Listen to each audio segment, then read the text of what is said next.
I quan un nin aiguaita amb un ganxo de ferro, l'arrossega dintre i el mata. Tot això, la Maria Enganxa és un monstre molt útil. Serveix per salvar-me la vida, per exemple, a mi, que va tenir a fora de cisterna tota la vida.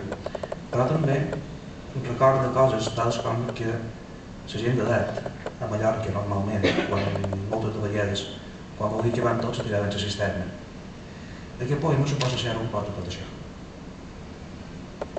A la cisterna, de vora la manxa que reia la llimonera olorosa, ainera l'anguila més llefiscosa, i mi guaita en Maria Enganxa.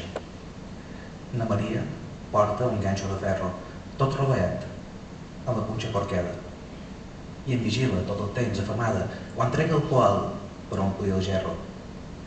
Espera, jaguda sota el mirall, que fa l'aigua obscura, el garfi, untat de salivera, profetitza el tall que m'arrossegarà el seu fred llit blau. Cosa oferiat, saludi enamorat, seré de na Maria el mort esclau.